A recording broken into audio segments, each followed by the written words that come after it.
carrier oils are fatty oils, like your olive oil, coconut oil, basically oils that you would use in the kitchen. Those are what we're going to refer to as carrier oils.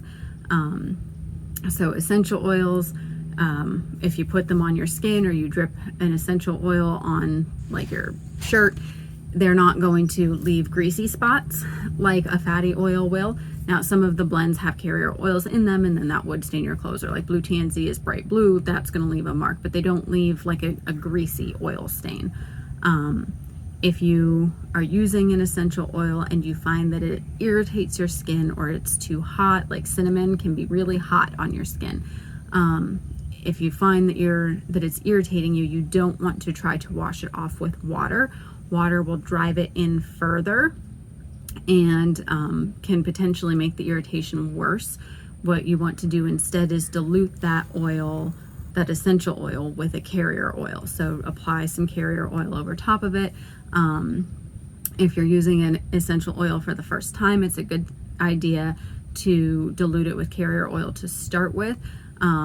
A lot of them will say right on the directions of the bottle to use with a carrier oil. I don't always, if it, like I know I'm fine with lavender straight. It'll go farther if you dilute it. That's another reason to do so. But like Panaway, for example, says to dilute it. And I never had, because there's nothing in it that is irritating to me. But then I never really thought that Panaway worked that well for me. I liked Deep Relief better, Cool Azul. We have other similar products that I always preferred to Panaway. And then I saw a video where she talked about that you don't use carrier oil with Panaway to lessen the intensity of it.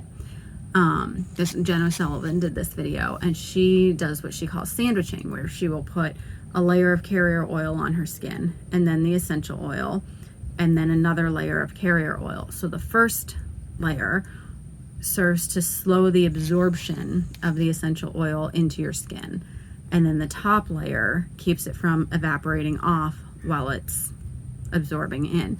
And what it turns out was happening with the Panaway, that's why you dilute it, is to slow that absorption. And what was happening for me was the Panaway was passing through my cells more quickly than it could do its job. So once I started diluting it to slow the absorption, yeah, now it works a whole lot better. So sometimes you do want to follow the directions.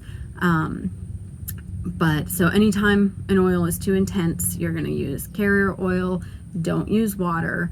And whenever in doubt, dilute extra for kids, dilute extra for animals. The smaller the animal, the more you want to dilute it. And generally, the younger the child, the more you want to dilute it.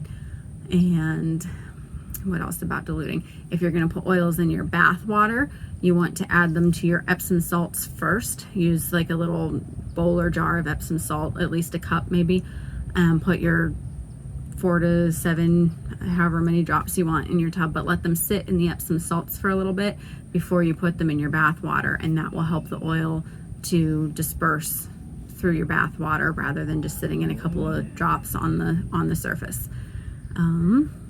And that's all I can think of right now for diluting your oils.